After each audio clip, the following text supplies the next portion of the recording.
എല്ലാവർക്കും നമസ്കാരം. നടി ആക്രമിക്കപ്പെട്ട കേസിൻ്റെ വിധി വന്നതിന് ശേഷം ആ വിധിയെ അപഗ്രഥിച്ച് അതിലെന്തുകൊണ്ടാണ് എട്ടാം പ്രതിയായ നടൻ ദിലീപ് കുറ്റവിമുക്തനാക്കപ്പെട്ടത് എന്നതിനെക്കുറിച്ച് വളരെ വിശദമായിട്ട് പ്രതിപാദിക്കുന്ന വീഡിയോ സീരീസിലെ 6ാമത്തെ വീഡിയോ ആണിത്. ഇതിൻ്റെ ബാക്കി വീഡിയോകളൊക്കെ തന്നെ 1 മുതൽ 5 വരെയുള്ളത് കാണണമെന്ന് താല്പര്യമുള്ളവർക്ക് അതിൻ്റെ ലിങ്കുകളെല്ലാം തന്നെ ഈ വീഡിയോയുടെ ഡിസ്ക്രിപ്ഷനിൽ കൊടുത്തിട്ടുണ്ട്. വിധി വരുന്നതിന് മുൻപുണ്ടായിരുന്ന അതേ വാദങ്ങൾ തന്നെ ഇപ്പോഴും ഉയർത്തുന്നതിന് പകരം വിധിയിലുള്ള ഓരോ ആസ്പെക്റ്റുകളും എടുത്ത് എന്തായിരുന്നു ഇതുവരെ മറ്റു പല ആൾക്കാരും ദിലീപിനെതിരെ തെളിവുണ്ട് എന്ന് പറഞ്ഞിരുന്നത്, ആ തെളിവുകൾ കോടതി എങ്ങനെ അപ്രീഷിയേറ്റ് ചെയ്തു, എന്തൊക്കെയായിരുന്നു സത്യത്തിൽ ആ തെളിവുകൾ, ഈ കാര്യങ്ങളെക്കുറിച്ചാണ് ഈ ദിവസങ്ങളിൽ നമ്മൾ ചർച്ച ചെയ്യേണ്ടത്. അങ്ങനെ ചർച്ച ചെയ്യുന്നത്, വിധിയെ വിശദീകരിക്കുന്നത് ഒക്കെ തന്നെ എന്തോ മഹാപരാധമാണ് എന്ന് മട്ടിൽ പറയുന്ന ആൾക്കാരുണ്ട്.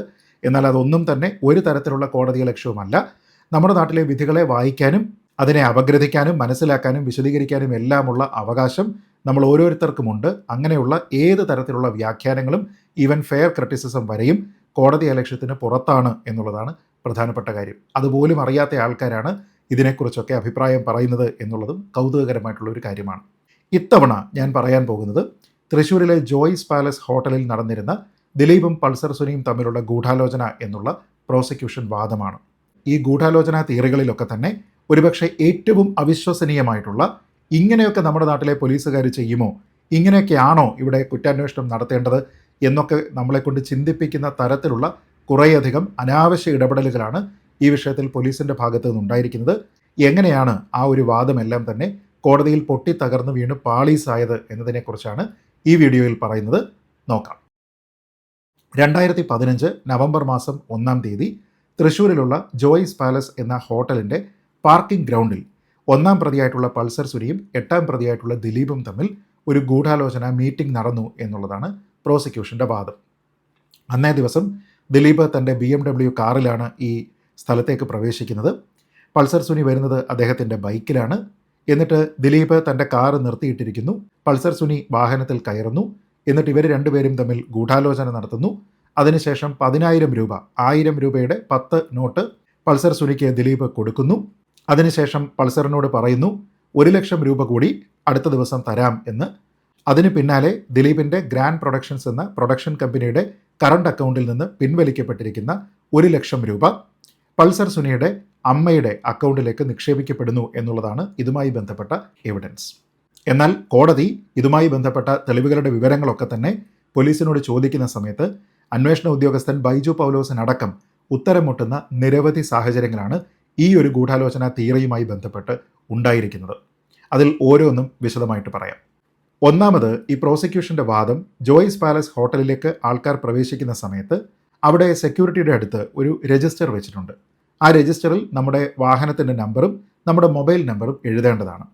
അങ്ങനെ ദിലീപിൻ്റെയും പൾസർ സുനിയുടെയും വാഹനങ്ങളുടെ നമ്പർ ഈ രജിസ്റ്ററിൽ എഴുതിയിട്ടുണ്ട് എന്നുള്ളതാണ് പ്രോസിക്യൂഷൻ്റെ വാദം. അപ്പോൾ അതുകൊണ്ട് തന്നെ ഇതിലേറ്റവും പ്രധാനപ്പെട്ട ഒരു തെളിവാകാവുന്നത് അങ്ങനെയുള്ള രജിസ്റ്ററാണ്. എന്നാൽ അങ്ങനെയുള്ള ഒരു രജിസ്റ്റർ പോലീസ് സീസ് ചെയ്തെടുക്കുകയോ അത് കോടതിയിൽ കൊണ്ടുപോയി സമർപ്പിക്കുകയോ ചെയ്തിട്ടില്ല. അത് എന്തുകൊണ്ടാണ് ചെയ്യാത്തത് എന്ന് ചോദിക്കുന്ന സമയത്ത് ആ രജിസ്റ്ററിനെ കുറിച്ച് കാര്യമായിട്ടുള്ള അന്വേഷണം ഉണ്ടായിട്ടില്ല എന്നാണ് അന്വേഷണ ഉദ്യോഗസ്ഥനായിട്ടുള്ള ബൈജു പൗലോസ് കോടതിയുടെ മുന്നിൽ അവസാനം സമ്മതിക്കുന്നത്. ഒന്നാലോചിച്ച് നോക്കുക, നമ്മളും നിരവധി ഹോട്ടലുകളിൽ പോയിട്ടുണ്ട്. അവിടെ പാർക്കിംഗ് ഗ്രൗണ്ടിലേക്കൊക്കെ തന്നെ നമ്മൾ പോയിട്ടുണ്ട്. പക്ഷേ എവിടെയെങ്കിലും നമ്മൾ പ്രവേശിക്കുന്ന സമയത്ത് നമ്മളെ തടഞ്ഞു നിർത്തി നമ്മുടെ മൊബൈൽ നമ്പർ ചോദിച്ച് നമ്മുടെ വാഹനത്തിൻ്റെ നമ്പർ അവിടെ നിന്ന് എഴുതിയെടുത്ത്, അല്ലെങ്കിൽ നമ്മൾ തന്നെ ഇത് എഴുതി കൊടുക്കുന്ന ഒരു സംവിധാനമുണ്ടോ എന്നാലോചിച്ച് നോക്കുക. അങ്ങനെ സാധാരണ ഒരിടത്തും പതിവില്ല. കാരണം അത് അനാവശ്യമായിട്ടുള്ള ഒരു ട്രാഫിക് ബ്ലോക്കൊക്കെ ഉണ്ടാക്കാനായിട്ട് സാധ്യതയുള്ള ഒരു കാര്യമാണ്. അപ്പോൾ ഇവിടെ പറഞ്ഞിരിക്കുന്നത് അങ്ങനെ ഒരു രജിസ്റ്റർ ഉണ്ടെന്നാണ്. എന്നാൽ അങ്ങനെ ഒരു രജിസ്റ്റർ ഇല്ല എന്നുള്ളതാണ് വസ്തുത.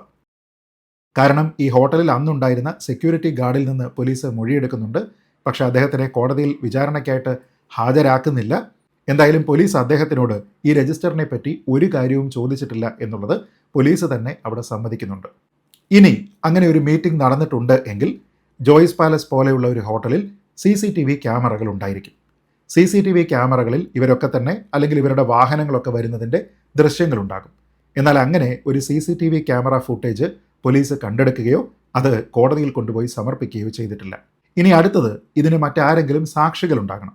പ്രത്യേകിച്ച് ദിലീപ് വളരെ അറിയപ്പെടുന്ന ഒരു സിനിമാ താരമാണ്. അതുകൊണ്ട് തന്നെ അദ്ദേഹത്തിനെ പാർക്കിംഗ് ഗ്രൗണ്ടിൽ ആരെങ്കിലും കണ്ടിട്ടുണ്ടോ എന്നതുമായി ബന്ധപ്പെട്ട് സാക്ഷിമൊഴികൾ ഉണ്ടാവുക എന്നത് പ്രധാനമാണ്. പക്ഷേ ഇങ്ങനെ ഒരു മീറ്റിങ്ങിന് അവിടെ ഒരു സാക്ഷിയും ഇല്ല എന്നുള്ളതാണ് പ്രോസിക്യൂഷൻ്റെ പോലീസിൻ്റെ ഏറ്റവും ദുർബലമായിട്ടുള്ള മൂന്നാമത്തെ പോയിന്റ്. ആരെങ്കിലും ഈ 2 വാഹനങ്ങളും അവിടെ കയറുന്നതായിട്ട് കണ്ടു എന്ന രീതിയിലത്തേക്കുള്ള ഒരു സാക്ഷി ഉണ്ടോ എന്ന് ചോദിച്ചാൽ അതുമില്ല. ചുരുക്കി പറഞ്ഞാൽ ഇങ്ങനെ ഒരു ഗൂഢാലോചന നടന്നുവെന്ന് ആരെയെങ്കിലും ബോധ്യപ്പെടുത്താവുന്ന ഒരു തെളിവ് പോലും ശേഖരിക്കാനോ കോടതിയിൽ കൊണ്ടുപോയി സമർപ്പിക്കാനോ പ്രോസിക്യൂഷന് കഴിഞ്ഞിട്ടില്ല. അതുകൊണ്ട് തന്നെ അതിൻ്റെ അഭാവത്തിൽ ഇവരിങ്ങനെ അവിടെ മീറ്റ് ചെയ്തു എന്ന് പറയുന്നത് വെറുതെ പോലീസ് വാക്കാൽ പറയുന്നു എന്നതിനപ്പുറത്തേക്ക് ഒരു തരത്തിലുമുള്ള എവിഡൻഷ്യറി വാല്യൂ ഇല്ലാത്ത കാര്യമാണ് ഈ ജോയ്സ് പാലസിൻ്റെ പാർക്കിംഗ് ഗ്രൗണ്ടിലെ ഗൂഢാലോചന. ഈ ഭാഗവുമായി ബന്ധപ്പെട്ട് കോടതി വിധിന്യായത്തിൽ പറയുന്നത് എങ്ങനെയാണ്? ഇറ്റ് ഈസ് അൺഡിസ്പ്യൂട്ടഡ്, അതായത് കോടതിയിൽ തർക്കമേ ഇല്ലാത്ത കാര്യമാണ്, that no witnesses were cited or examined to prove the presence of accused number 1, അത് പൾസർ സുനിയാണ്, and 8 Dileep, and also the entry of either motor bike or BMW car to the parking ground of hotel Joys palace Thrissur. അതായത് ഈ ആൾക്കാരുടെ വാഹനങ്ങൾ പ്രവേശിച്ചതുമായി ബന്ധപ്പെട്ടിട്ടോ ഈ ആൾക്കാരുടെ സാന്നിധ്യം ഉറപ്പുവരുത്തുന്ന തരത്തിലുള്ള ഒരു സാക്ഷികളുമില്ല, അങ്ങനെ ആരെയും വിസ്തരിച്ചിട്ടുമില്ല. Similarly no CCTV footages are also produced, ഒരു CCTV ദൃശ്യം പോലും അവിടെ കൊണ്ടുവന്നിട്ടില്ല എന്ന് കോടതി വളരെ കൃത്യമായിട്ട് പറയുന്നു. അപ്പോൾ എന്തുകൊണ്ടായിരിക്കും ഇങ്ങനെ രജിസ്റ്റർ ഉണ്ട് എന്ന് പറഞ്ഞിട്ട് അത് കൊണ്ടുപോകാത്തത്? കാരണം അങ്ങനെ ഒരു രജിസ്റ്റർ ഇല്ല. എന്തുകൊണ്ടായിരിക്കും CCTV ദൃശ്യങ്ങൾ ഹാജരാക്കാത്തത്? കാരണം അങ്ങനെ CCTV ദൃശ്യങ്ങൾ പരിശോധിച്ചാൽ ഇങ്ങനെ 2 വാഹനങ്ങൾ വന്നതായിട്ട് അവിടെ അതിലുണ്ടാവില്ല എന്നുള്ളതാണ് നമുക്ക് മനസ്സിലാകുന്നത്. ഇനി സ്വാഭാവികമായിട്ടുള്ള അടുത്ത ചോദ്യം, അങ്ങനെയെങ്കിൽ ജോയ്സ് പാലസിൻ്റെ പാർക്കിംഗ് ഗ്രൗണ്ടിൽ ഈ 2 ആൾക്കാരും തമ്മിൽ ഇങ്ങനെ ഒരു ഗൂഢാലോചന നടന്നു എന്നതിനെക്കുറിച്ച് പോലീസിന് ഇവിടെ നിന്നാണ് ഇൻഫർമേഷൻ കിട്ടുന്നത്. പോലീസ് പറയുന്നത് ഇത് പൾസർ സുനിയുടെ സ്റ്റേറ്റ്മെൻറ്റിലുണ്ട് എന്നാണ്. ഇവിടുത്തെ ഏറ്റവും കൗതുകകരമായിട്ടുള്ള കാര്യം, പൾസർ സുനി പോലീസിന് കൊടുത്തിരിക്കുന്ന സ്റ്റേറ്റ്മെൻറ്റ് കോടതിക്ക് മുമ്പിലുണ്ട്. അത് കോടതി പരിശോധിക്കുമ്പോൾ ഇങ്ങനെയുള്ള ഒരു സ്റ്റേറ്റ്മെൻറ്റ് പൾസർ സുനിയുടെ ഭാഗത്തു നിന്നില്ല. അതായത് ജോയ്സ് പാലസിൻ്റെ പാർക്കിംഗ് ഗ്രൗണ്ടിൽ ഇവർ കൂടിച്ചേർന്ന് ഗൂഢാലോചന നടത്തി എന്ന് പൾസർ സുനി പോലീസിനോട് പറഞ്ഞിട്ടേയില്ല. ഇതിനെക്കുറിച്ച് കോടതി വിധിയിൽ ഇങ്ങനെ പറയുന്നു, ദർ ഈസ് നോ ഡിസ്പ്യൂട്ട്, ഒരു തർക്കവുമില്ലാത്ത കാര്യമാണ്, to the position that no such confession is available or produced before the court by the prosecution. Pulsar സുനിക്ക് അങ്ങനെ ഒരു കുറ്റസമ്മതമില്ല, അങ്ങനെ പൾസർ സുനിയുടെ ഒരു സ്റ്റേറ്റ്മെൻറ്റ് കോടതിയിൽ പ്രൊഡ്യൂസ് ചെയ്തിട്ടുമില്ല എന്ന കാര്യത്തിൽ ആർക്കും ഒരു തർക്കവുമില്ല. Not even a single piece of paper is presented before the court to show this confession by Suni.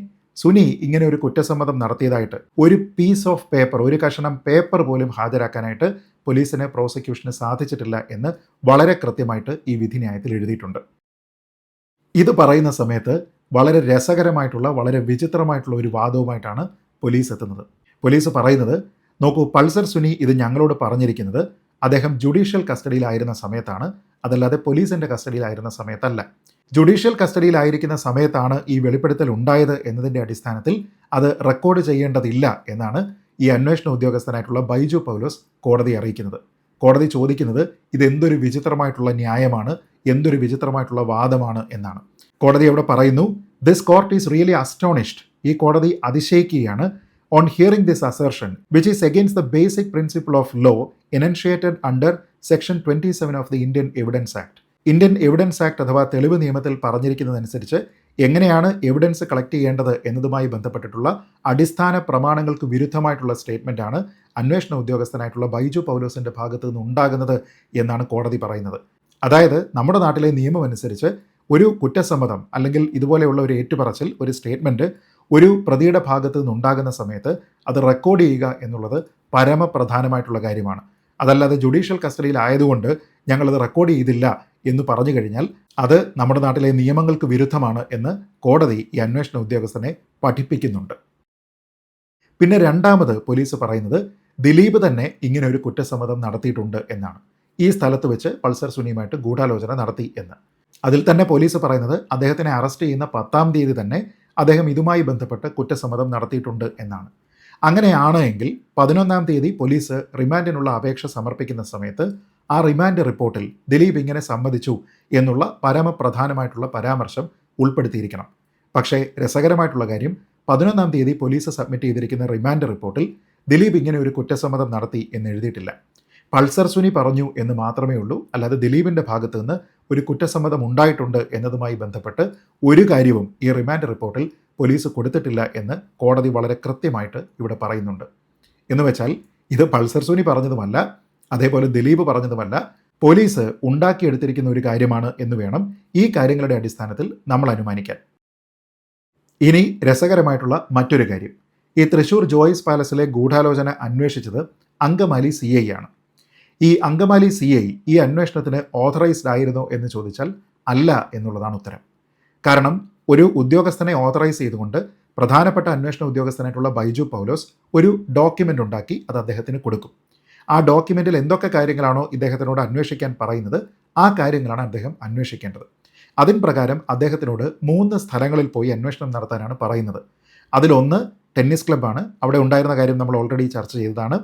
പിന്നീട് മെർലിൻ ഹോട്ടൽ എന്നൊരു ഹോട്ടൽ, പിന്നീട് ശാന്തിഗിരി കോളേജ് തൊടുപുഴ. ഈ 3 സ്ഥലങ്ങളിൽ പോയി അന്വേഷിക്കാനാണ് പറഞ്ഞിരിക്കുന്നത്. അതായത് അങ്കമാലി CIയോട് ഈ ജോയ്സ് പാലസിലെ ഗൂഢാലോചന അന്വേഷിക്കാനായിട്ട് ചുമതലപ്പെടുത്തിയിട്ടില്ല എന്നുള്ളതാണ് പ്രധാനം. അപ്പോൾ ഈ ഒരു കാര്യം കോടതിയിൽ ഉന്നയിക്കപ്പെട്ടപ്പോൾ അന്വേഷണ ഉദ്യോഗസ്ഥൻ ബൈജു പൗലോസിനോട് ഇത് ചോദിക്കുന്നു. അദ്ദേഹം പറയുന്നത്, ഈ ഉദ്യോഗസ്ഥനോട് അന്വേഷിക്കാനായിട്ട് പറഞ്ഞ് ഈ 3 സ്ഥലങ്ങൾ കൊടുത്തതിന് ശേഷം ഈ സ്ഥലങ്ങളും മറ്റും അന്വേഷിക്കണം എന്ന് പറഞ്ഞിട്ടുണ്ട്. ഈ മറ്റും എന്ന് പറയുമ്പോൾ മറ്റ് സ്ഥലങ്ങളും അന്വേഷിക്കാം എന്നാണ് അതിന് അർത്ഥം എന്നാണ്. കോടതി ഇതിനെ നിശിതമായി വിമർശിക്കുന്നുണ്ട്. കോടതി പറയുന്നത് അതൊരു യൂസേജ് മാത്രമാണ്. എവിടെയൊക്കെയാണോ അന്വേഷിക്കേണ്ടത് അത് വളരെ കൃത്യമായിട്ട് പറയണം. അതുകൊണ്ടാണല്ലോ മറ്റു 3 സ്ഥലങ്ങളും അദ്ദേഹത്തിനുണ്ടായിരുന്ന നിർദ്ദേശത്തിൽ ഉൾപ്പെടുത്തിയിരുന്നത്. അപ്പോൾ ഇവിടെ ചുമതലപ്പെട്ട ഉദ്യോഗസ്ഥനല്ല ജോയ്സ് പാലസുമായി ബന്ധപ്പെട്ട അന്വേഷണം നടത്തിയത് എന്നുള്ളത് പോലീസിൻ്റെ ഭാഗത്തു നിന്ന് വന്നിരിക്കുന്ന അടുത്ത പോരായ്മയാണ്. ഇതിൽ തന്നെ ഏറ്റവും രസകരമായിട്ടുള്ള കാര്യം, ഈ അങ്കമാലി CI ഇതെല്ലാം തന്നെ അന്വേഷിച്ചതിന് ശേഷം ഒരു റിപ്പോർട്ട് കോടതിയിൽ സമർപ്പിച്ചിട്ടുണ്ട് എന്നാണ് ബൈജു പൗലോസ് പറയുന്നത്. എന്നാൽ കോടതി പരിശോധിക്കുമ്പോൾ അങ്ങനെ ഒരു റിപ്പോർട്ടും അങ്കമാലി CIയിൽ നിന്ന് കോടതിയിൽ ലഭിച്ചിട്ടില്ല. അപ്പോൾ ഈ പറയുന്നതൊക്കെ തന്നെ എന്തിനു വേണ്ടിയിട്ടാണ് ഈ അന്വേഷണ ഉദ്യോഗസ്ഥർ പറയുന്നത് എന്നുള്ളത് ഈ വീഡിയോ കാണുന്ന ആൾക്കാർ സ്വയം നിങ്ങളുടെ ലോജിക്കിനും ബുദ്ധിക്കും അനുസരിച്ച് ആലോചിച്ച് നോക്കുക. ഇതെല്ലാം കണ്ടതിന് ശേഷം കോടതി ഈ അന്വേഷണ ഉദ്യോഗസ്ഥനായിട്ടുള്ള ബൈജു പൗലോസിനെ കുറിച്ച് പറയുന്ന ഒരു കാര്യം ഇവിടെയുണ്ട്. ഇത് കേട്ടതിന് ശേഷം അദ്ദേഹത്തിനെതിരെ എങ്ങനെയാണ് കേരള പോലീസിന് നടപടിയെടുക്കാതിരിക്കാൻ കഴിയുന്നത് എന്നെനിക്ക് മനസ്സിലാകുന്നില്ല. The said explanation of PW 261 Baiju Paulose is not acceptable and such an explanation was given with ulterior motive and appears far from truth. അതായത് അന്വേഷണ ഉദ്യോഗസ്ഥനായിട്ടുള്ള ബൈജു പൗലോസ് ഈ പറയുന്ന വിശദീകരണങ്ങളൊന്നും തന്നെ വിശ്വസനീയമല്ല അല്ലെങ്കിൽ സ്വീകാര്യമല്ല. അതെല്ലാം തന്നെ ഒരു അൾട്ടീരിയർ മോട്ടീവോടുകൂടി ഗൂഢമായിട്ടുള്ള ഒരു ഉദ്ദേശത്തോടു കൂടിയിട്ടാണ് അദ്ദേഹം നൽകിയിരിക്കുന്നത്. And appears far from truth, അത് സത്യത്തിൽ നിന്ന് വളരെ വിദൂരമാണ് എന്നാണ്. ഇങ്ങനെ വളരെ ക്രിട്ടിക്കലായിട്ട് ഇല്ലാത്ത തെളിവുകൾ അവിടെ ഉണ്ടാക്കി കൊണ്ടുപോയി കൊടുത്ത് യാതൊരു വിധത്തിലുള്ള ക്രെഡിബിലിറ്റിയും ഇല്ലാത്ത ഒരു സ്റ്റോറി ഡെവലപ്പ് ചെയ്ത് കോടതിയിൽ അവതരിപ്പിച്ചതിന് അന്വേഷണ ഉദ്യോഗസ്ഥനായിട്ടുള്ള ബൈജു പൗലോസിനോടുള്ള കോടതിയുടെ വിമർശനമാണ് ഈ വാക്കുകളിലുള്ളത്. തീർന്നില്ല. CCTV footage was not seen collected from hotel Joys Palace Thrissur. ഈ ഹോട്ടലിൽ നിന്ന് CCTV ദൃശ്യങ്ങൾ ശേഖരിച്ചതായിട്ട് കാണുന്നില്ല. And no convincing explanation is offered for the same.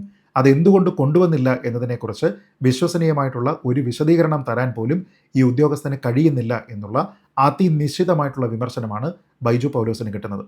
ഒരുപക്ഷെ മറ്റേതെങ്കിലും ഒരു കേസിൽ പ്രധാനപ്പെട്ട അന്വേഷണ ഉദ്യോഗസ്ഥന് നേരെ ഇങ്ങനെയുള്ള വളരെ നിശ്ചിതമായിട്ടുള്ള വിമർശനം കോടതിയുടെ ഭാഗത്ത് നിന്നുണ്ടാവുകയായിരുന്നു എങ്കിൽ നമ്മുടെ നാട്ടിലെ മാധ്യമങ്ങൾ ഇത് വലിയ തലക്കെട്ടാക്കുകയും വലിയ രീതിയിൽ ചർച്ച ചെയ്യുകയും ചെയ്യുമായിരുന്നു. പക്ഷേ എന്തുകൊണ്ടോ ഈ കേസിൽ പോലീസിൻ്റെ ഭാഗത്തു നിന്നുള്ള മോശം ഇടപെടലുകൾ, അതിനെക്കുറിച്ച് ഒരു തരത്തിലുള്ള പരാമർശവും നമ്മുടെ നാട്ടിലെ മാധ്യമങ്ങളിൽ ഇല്ല എന്നുള്ളതാണ് വസ്തുത. തീർന്നിട്ടില്ല. ഈ ഫുട്ടേജുകളുമായി ബന്ധപ്പെട്ട് അത് വളരെ പ്രധാനപ്പെട്ട ഒരു തെളിവാണ് എന്ന് നമുക്കറിയാം. കോടതി പറയുന്നത് no investigation is also done about the availability of such footage. അങ്ങനെ ഫുട്ടേജ് ഉണ്ടോ, അത് ലഭ്യമാണോ, ഈ കാര്യത്തിനെ പറ്റി ഒരു തരത്തിലുള്ള അന്വേഷണം പോലും ഈ പോലീസിൻ്റെ ഭാഗത്തു നിന്ന് ഉണ്ടായിട്ടില്ല എന്നാണ് കോടതി കണ്ടെത്തുന്നത്. That register is also not produced before the court. നിങ്ങളുണ്ട് എന്ന് പറയുന്ന ഈ വാഹനത്തിൻ്റെ നമ്പറും മൊബൈൽ നമ്പറും ഒക്കെ എഴുതിയിരിക്കുന്ന ആ രജിസ്റ്ററും നിങ്ങൾ കോടതിയിൽ കൊണ്ടുവന്നിട്ടില്ല. No investigation is also seen conducted with respect to the availability of that register. അങ്ങനെ ഒരു രജിസ്റ്റർ ലഭ്യമാണോ, അങ്ങനെയൊന്നും ഉണ്ടോ എന്നുള്ള കാര്യത്തിനെ പറ്റി പോലും ഒരു അന്വേഷണം പോലീസിൻ്റെ ഭാഗത്തു നിന്നുണ്ടായിട്ടില്ല. No witnesses were interrogated about its availability or otherwise. അങ്ങനെയൊന്നും ഉണ്ടോ ഇല്ലയോ എന്നതുമായി ബന്ധപ്പെട്ട് ഒരു സാക്ഷിയോടും ചോദ്യങ്ങൾ പോലും നിങ്ങൾ ചോദിച്ചിട്ടില്ല എന്നാണ് പറയുന്നത്. എന്നിട്ടാണ് വലിയ വായിൽ നമ്മൾ ഇതുവരെ പറഞ്ഞുകൊണ്ടിരുന്നത് ജോയ്സ് പാലസ് ഹോട്ടലിൽ ദിലീപും പൾസർ സുനിയും കൂടി ഗൂഢാലോചന നടത്തി പണം കൈമാറി എന്നതിന് തെളിവുണ്ട് എന്ന് ആലോചിച്ച് നോക്കുക. On the suggestion of the defence council that he is giving falsehood, ഈ അന്വേഷണ ഉദ്യോഗസ്ഥനായിട്ടുള്ള ബൈജു പൗലോസ് കള്ളമാണ് പറയുന്നത് എന്ന് ഡിഫൻസ് പറഞ്ഞപ്പോൾ he made it clear that he did not conduct any investigation about the register. ഇങ്ങനെ ഒരു രജിസ്റ്ററിനെ കുറിച്ച് ഒരു അന്വേഷണവും താൻ നടത്തിയിട്ടില്ല എന്ന് ബൈജു പൗലോസ് കോടതിയിൽ വ്യക്തമാക്കിയിട്ടുണ്ട് എന്നാണ്. പിന്നെ എന്തിനാണ് നിങ്ങൾ ഈ റിമാൻഡ് റിപ്പോർട്ടിലടക്കം ദിലീപ് ദാ ഇത്ര വലിയ മഹാപാതകം ചെയ്തിട്ടുണ്ട് എന്ന് എഴുതി ചേർത്തത്? നേരത്തെ പറഞ്ഞതുപോലെ ഈ അങ്കമാലി CI ഇതൊക്കെ അന്വേഷിച്ചു എന്ന് പറയുന്നു. പക്ഷേ അദ്ദേഹത്തിൻ്റെ റിപ്പോർട്ടും കോടതിയിൽ എത്തിയിട്ടില്ല. കോടതി പറയുന്നു why the report filed by PW 201 എന്ന് പറയുന്നത് അങ്കമാലി CI ആണ്. Regarding the investigation conducted about the register at hotel Joys Palace is not produced remains unexplained. അതെന്തുകൊണ്ടാണ് കോടതിയിൽ എത്താത്തത് എന്നതുമായി ബന്ധപ്പെട്ടിട്ടുള്ള ചോദ്യങ്ങൾക്കും ഒരു തരത്തിലുള്ള വിശദീകരണവും ഇല്ല എന്നാണ് കോടതി പറയുന്നത്. പക്ഷേ എങ്കിലും ആരോപണത്തിൻ്റെ രണ്ടാമത്തെ ഒരു ഭാഗം കൂടിയുണ്ട്. അത് പണവുമായി ബന്ധപ്പെട്ടിട്ടാണ്. ഗൂഢാലോചന നടന്നു, അതിനുശേഷം 10,000 രൂപ അവിടെ വെച്ച് കൊടുത്തു.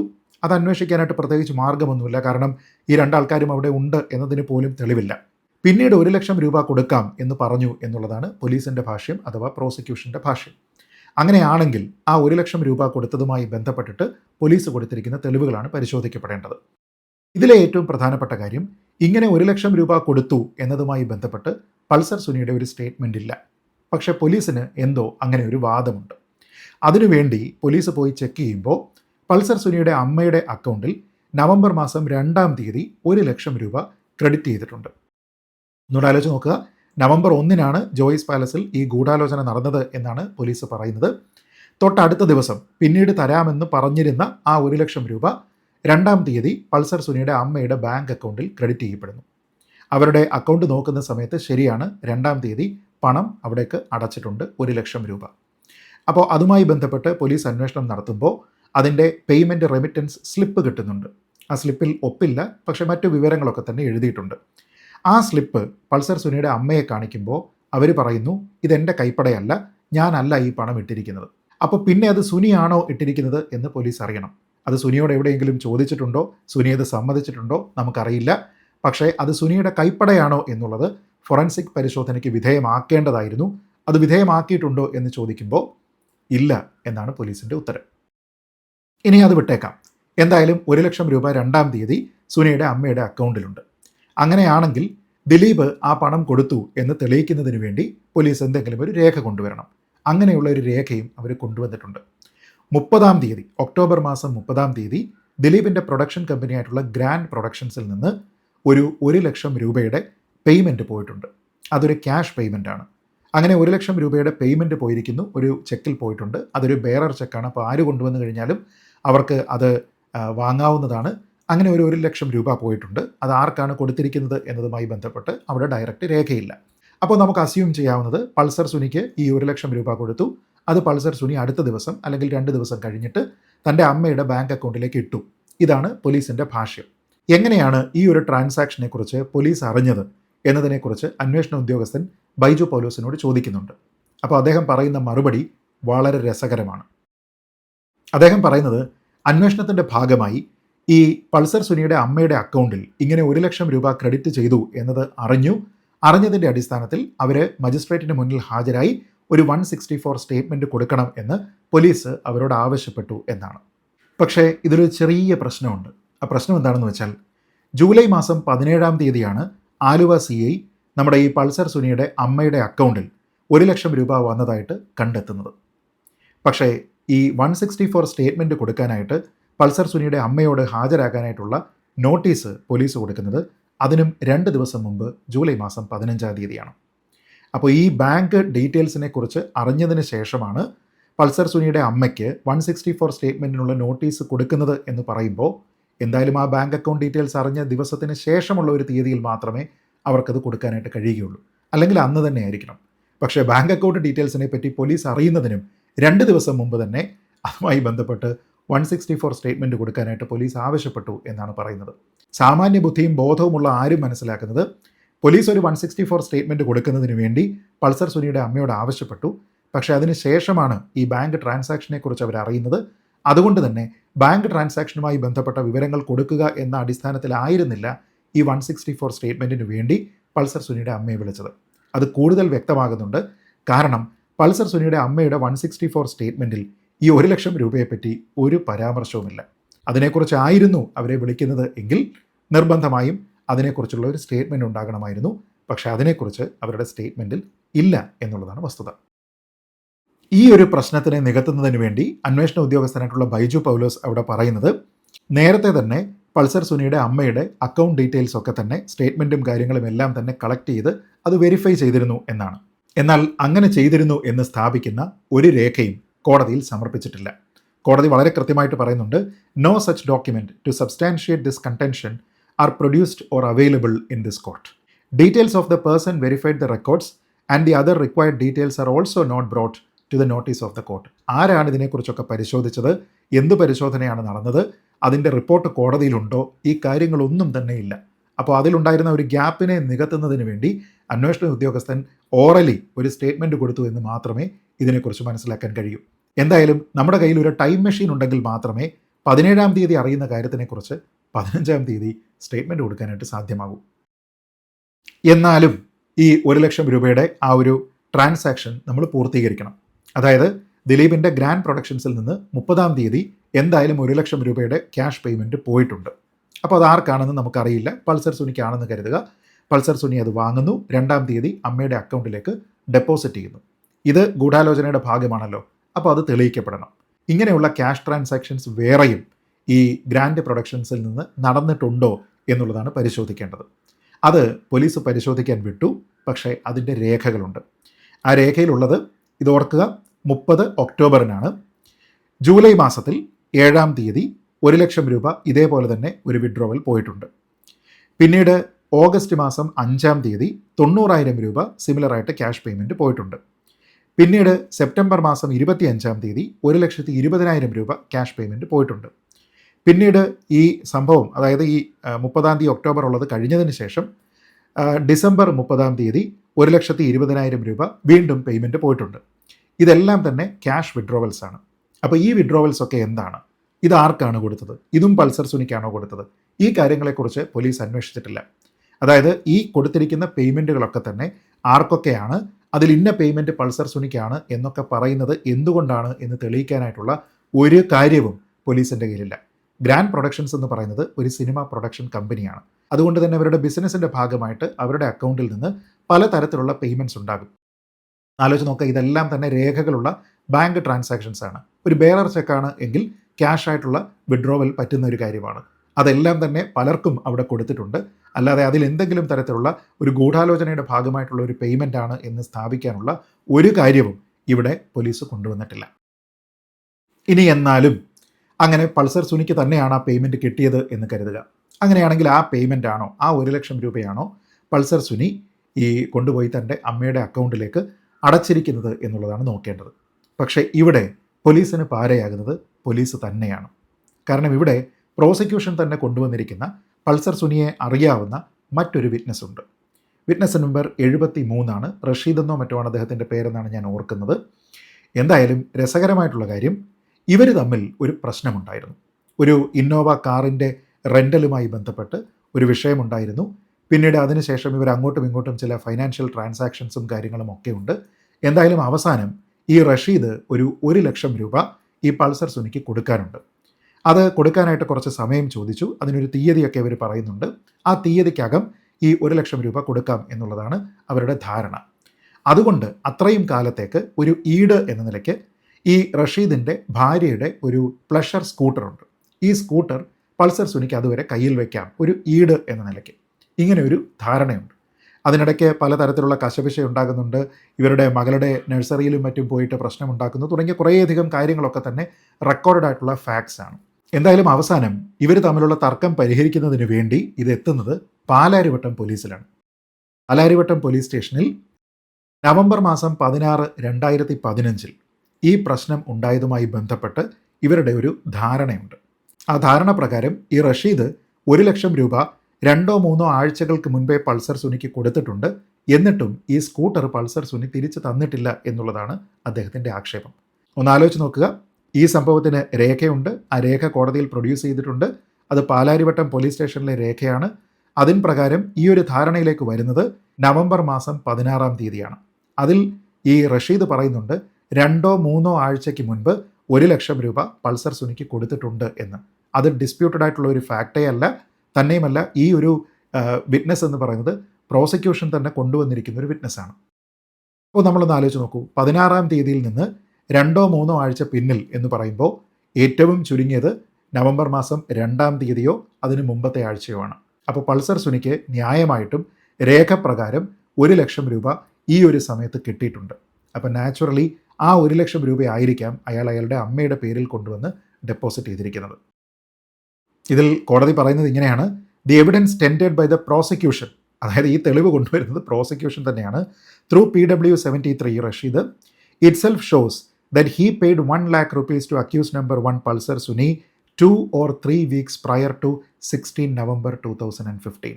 അപ്പോൾ പൾസർ സുനിക്ക് 1 ലക്ഷം രൂപ കിട്ടാനുള്ള സോഴ്സ് വളരെ കൃത്യമായിട്ട് പ്രോസിക്യൂഷൻ തന്നെ കോടതിയിൽ കൊണ്ടുവന്നിട്ടുണ്ട്. ഇനി ഇത് കൂടാതെ സുനിയുടെ ചില പണയ ഇടപാടുകളുമായി ബന്ധപ്പെട്ട് ഒരു പണയം തിരിച്ചെടുക്കുകയും വീണ്ടും പണയം വെച്ചിട്ട് ഏതാണ്ട് 99,000 രൂപയ്ക്ക് മുകളിൽ അയാൾ ഈ ഒരു കാലയളവിൽ തന്നെ എടുത്തതുമായി ബന്ധപ്പെട്ടിട്ടുള്ള രേഖകളും കോടതിയിലുണ്ട്. എന്ന് വെച്ചാൽ ചുരുങ്ങിയത് ആ സമയത്ത് ഏതാണ്ട് 1 ലക്ഷം അല്ലെങ്കിൽ 2 ലക്ഷം രൂപ സുനിയുടെ കയ്യിലുണ്ട് എന്നുള്ളത് വ്യക്തവുമാണ്. ചുരുക്കി പറഞ്ഞാൽ ഗ്രാൻഡ് പ്രൊഡക്ഷൻസ് എന്ന് പറയുന്ന പ്രൊഡക്ഷൻ സ്ഥാപനത്തിൽ നിന്ന് എല്ലാ മാസവും 1 ലക്ഷം രൂപയോ അല്ലെങ്കിൽ 90,000 1,20,000 ഒക്കെ പലതരത്തിലുള്ള ക്യാഷ് വിഡ്രോവൽസ് നടക്കുന്നതാണ്. അതേപോലെ പൾസർ സുനിക്ക് മറ്റ് സോഴ്സസിൽ നിന്ന് ആ സമയത്ത് ഇതേ എമൗണ്ട് 1 ലക്ഷം കിട്ടിയിട്ടുമുണ്ട്. അതുകൊണ്ട് ഈ 2 ട്രാൻസാക്ഷനെ എടുത്തിട്ട് ഇത് ഇവർ തമ്മിലുള്ള ഗൂഢാലോചനയുടെ ഭാഗമായിട്ടുള്ള പേയ്മെൻ്റ് ആണ് എന്നൊക്കെ പറഞ്ഞുകൊണ്ട് വലിയ ഐൻസ്റ്റൈൻ്റെ ബുദ്ധി കാണിക്കാൻ വേണ്ടിയിട്ടാണ് ഇവിടെ പോലീസ് ശ്രമിച്ചതും അത് കോടതിയിൽ പൊട്ടിപ്പൊളിഞ്ഞ് പാളീസായി പോയതും. ഇനി വേറെയും ചില ചെറിയ ചെറിയ തമാശകൾ ഇതിലുണ്ട്. അതായത് ദിലീപ് ഈ ജോയ്സ് പാലസ് ഹോട്ടലിൽ എത്തുമ്പോൾ അന്നത്തെ ദിവസം തന്നെ പൾസർ സുനി ദിലീപിൻ്റെ ഡ്രൈവറെ 4 പ്രാവശ്യം വിളിച്ചു എന്നാണ് പോലീസ് പറയുന്നത്. എന്നാൽ അങ്ങനെ ഒരു കോൺവെർസേഷൻ നടന്നതായിട്ടുള്ള CDR പോലും, ഫോൺ റെക്കോർഡ് പോലും കൊണ്ടുവരാനായിട്ട് പോലീസിന് സാധിച്ചിട്ടില്ല. ഇതൊക്കെ അവരുടെ സ്റ്റോറി മാത്രമായിട്ട് അവശേഷിക്കുകയാണ്. ഇനി രസകരമായിട്ടുള്ള ഒരു കാര്യം, പ്രോസിക്യൂഷൻ പറയുന്നത് ഈ കാര്യം സുനി അന്വേഷണ ഉദ്യോഗസ്ഥരോട് വെളിപ്പെടുത്തിയിട്ടുണ്ട് എന്നാണ്. പക്ഷേ സുനിയുടെ സ്റ്റേറ്റ്മെൻറ്റ് പരിശോധിച്ച് കഴിഞ്ഞാൽ അങ്ങനെ ഒരു കാര്യം സുനി അന്വേഷണ ഉദ്യോഗസ്ഥനോട് പറഞ്ഞിട്ടില്ല. അപ്പോൾ സുനി പറയാത്തൊരു കാര്യം എങ്ങനെയാണ് അന്വേഷണ ഉദ്യോഗസ്ഥൻ കോടതിയിൽ പറയുക എന്ന് ആലോചിച്ച് നോക്കിക്കഴിഞ്ഞാൽ ഇവർക്കൊക്കെ ഇതിനുള്ള താല്പര്യം എന്താണ് എന്ന് മാത്രമേ നമുക്ക് മനസ്സിലാവാതെയുള്ളൂ. Then PW261 Baiju Paulos was constrained to answer that nothing is there in the statement of PW191 ദിലീപിൻ്റെ driver about the matters connected with Hotel Joy's Palace. അതായത് കൂടുതലായിട്ട് ഗ്രില്ല് ചെയ്യുന്ന സമയത്ത് വളരെ കൃത്യമായിട്ട് ഈ അന്വേഷണ ഉദ്യോഗസ്ഥൻ ബൈജു പൗലോസ് ഇങ്ങനെയൊന്നുമില്ല എന്ന അവസാനം സമ്മതിക്കുന്നുണ്ട്. He was constrained to answer എന്ന് പറയുന്നുണ്ട്. ചുരുക്കി പറഞ്ഞാൽ ഇതാണ് ഈ ജോയ്സ് പാലസ് ഹോട്ടലിൻ്റെ പാർക്കിംഗ് ഗ്രൗണ്ടിൽ നടന്നിരുന്നതുമായി ബന്ധപ്പെട്ട ഗൂഢാലോചനയുടെ സത്യാവസ്ഥ. ഒപ്പം പണം കൈമാറ്റം ചെയ്തു എന്നതുമായി ബന്ധപ്പെട്ട് വ്യാജമായിട്ടുള്ള ആരോപണങ്ങളൊക്കെ തന്നെ ഉന്നയിച്ച് ഇതൊക്കെ തെളിയിക്കുന്നതിന് വേണ്ടിയിട്ടാണ് നമ്മുടെ പോലീസ് നോക്കിയത്. വാഹനം അവിടെ എത്തിയിരിക്കുന്നതുമായി ബന്ധപ്പെട്ട് തെളിവില്ല, പോലീസ് പറയുന്ന രജിസ്റ്റർ കളവാണ്, CCTV ദൃശ്യങ്ങളില്ല, ഫോൺ കോളുകളില്ല, സാക്ഷികളില്ല. 10,000 രൂപ കൈമാറ്റം ചെയ്തതുമായി ബന്ധപ്പെട്ട് അവരവിടെ ഇല്ലാത്ത സാഹചര്യത്തിൽ അങ്ങനെ ഒരു തിയറി മുന്നോട്ട് വെക്കാനായിട്ട് കഴിയില്ല. ഈ 1 ലക്ഷം രൂപ കൊടുത്തു എന്ന് പറഞ്ഞ് പൾസർ സുനിയുടെ ക്ലെയിമില്ല. ഈ പൈസയെക്കുറിച്ച് അറിഞ്ഞതിന് ശേഷമാണ് പൾസർ സുനിയുടെ അമ്മയിൽ നിന്ന് 164 സ്റ്റേറ്റ്മെൻറ്റ് എടുത്തത് എന്നുള്ളത് ടൈം മെഷീൻ ഉണ്ടെങ്കിൽ മാത്രം സാധ്യമാകുന്ന ഒരു കാര്യമാണ് എന്ന് തെളിവുകൾ നമ്മളോട് പറയുന്നു. അന്വേഷണ ഉദ്യോഗസ്ഥന് ആ സമയത്ത് അവിടെ അന്വേഷിക്കാനുള്ള പവറില്ല. ദിലീപിൻ്റെ പ്രൊഡക്ഷൻ കമ്പനിയിൽ നിന്ന് ലക്ഷക്കണക്കിന് രൂപയുടെ ക്യാഷ് വിഡ്രോവൽസ് നടക്കുന്നതിനെപ്പറ്റി ഒരു തരത്തിലുള്ള അന്വേഷണവുമില്ലാതെ ഒരെണ്ണം മാത്രം എടുത്തുകൊണ്ട് വന്നിരിക്കുന്നു. പ്രോസിക്യൂഷൻ തന്നെ കൊണ്ടുവന്നിരിക്കുന്ന ഒരു സാക്ഷി പാലാരിവട്ടം പോലീസ് സ്റ്റേഷനിൽ വെച്ച് പൾസർ സുനിയുമായിട്ടുണ്ടായിരുന്ന ധാരണയിൽ അയാൾക്ക് 2-3 ആഴ്ച മുമ്പ് 1 ലക്ഷം രൂപ കൊടുത്തിട്ടുണ്ട് എന്ന് പറഞ്ഞിരുന്നതിനെക്കുറിച്ച് പോലീസ് അന്വേഷിക്കുന്നില്ല. ഈ പണയവുമായി ബന്ധപ്പെട്ട ട്രാൻസാക്ഷൻസിനെ പറ്റി അന്വേഷിക്കുന്നില്ല. പൾസർ സുനി ഇങ്ങനെയുള്ള സ്റ്റേറ്റ്മെൻറ്റുകളൊക്കെ നടത്തിയിട്ടുണ്ട് എന്ന് പറഞ്ഞിരിക്കുന്ന കാര്യത്തിനൊന്നും തന്നെ പോലീസിൻ്റെ മുന്നിൽ തെളിവില്ല. നേരത്തെ തന്നെ ഫൈനാൻഷ്യൽ ട്രാൻസാക്ഷൻസൊക്കെ പോലീസ് അന്വേഷിച്ച് അതെല്ലാം തന്നെ എടുത്തു വെച്ചിരുന്നു എന്ന് പറഞ്ഞിരിക്കുന്ന കാര്യം കോടതിയിൽ എത്തിയിട്ടില്ല. ചുരുക്കി പറഞ്ഞാൽ ദിലീപിനെതിരെ ഇതിൽ പറഞ്ഞിരിക്കുന്ന ഒരൊറ്റ തെളിവിനും ഒരു തരത്തിലുള്ള അടിസ്ഥാനവുമില്ലാതെ പൂർണ്ണമായിട്ടും കെട്ടിച്ചമച്ചതാണ് എന്ന് വ്യക്തമാകുന്ന കാര്യങ്ങളാണ് കോടതിയിൽ പൊട്ടിപ്പാളീസായി പോയത്. ഇനി നമ്മൾ ആലോചിച്ച് നോക്കുക, എന്തിനാണ് ഒരാൾക്കെതിരെ ഒരു തരത്തിലുമുള്ള തെളിവില്ലാതെ എല്ലാ തെളിവുകളും ഇങ്ങനെ വ്യാജമായിട്ട് കൊണ്ടുവരികയും വെറുതെ ഒരു സ്റ്റോറി പറഞ്ഞിട്ട് അതിനെ തെളിയിക്കാൻ പറ്റുന്ന ഒരു തെളിവ് പോലും കോടതിയിൽ ശരിയായ അന്വേഷണത്തിലൂടെ കൊണ്ടുവരാനായിട്ട് പോലീസിന് സാധിക്കാതെയും ഇരുന്നത്? ഈ കാര്യത്തിനെപ്പറ്റി ഇന്നാരും ചർച്ച ചെയ്യാനായിട്ട് തയ്യാറാകുന്നില്ല. അതുകൊണ്ട് പലരും പറയുന്നു ഈ വിധിയെപ്പറ്റി വിശദീകരിച്ചാൽ പോലും അത് കോടതി ലക്ഷ്യമാണ് എന്ന്. ഇങ്ങനെ ചെയ്യാതിരിക്കുന്നതിന് വേണ്ടിയിട്ടാണ് പലരും അത് പറയുന്നത്. എന്തായാലും അത് കോടതി ലക്ഷ്യമല്ല എന്ന് നിങ്ങളെക്കാൾ ബോധ്യം എനിക്കുണ്ട്. അതുകൊണ്ട് തന്നെ ഈ വിഷയത്തിൽ 8.5 വർഷം നമ്മൾ പാടിയിരുന്ന പല്ലവിയാണോ സത്യം എന്നതിനെക്കുറിച്ച് മലയാളികൾ അറിയേണ്ടതാണ്. അതുകൊണ്ടാണ് ഈ ഒരു വീഡിയോ സീരീസ് ചെയ്യുന്നത്. അത്രമാത്രമല്ല, ഇനി കൂടുതൽ വിവരങ്ങൾ ഇതിനെക്കുറിച്ച് പറയാനുണ്ട്. അത് ഇനി വരും ദിവസങ്ങളിൽ കൂടുതൽ വീഡിയോകളിലൂടെ പറയാം എന്നാണ് കരുതുന്നത്. എന്തായാലും സത്യമേവ ജയതേ എന്നുള്ളതാണ് നമ്മുടെ മോട്ടോ. സത്യം ജയിക്കട്ടെ. ജയ് ഹിന്ദ്.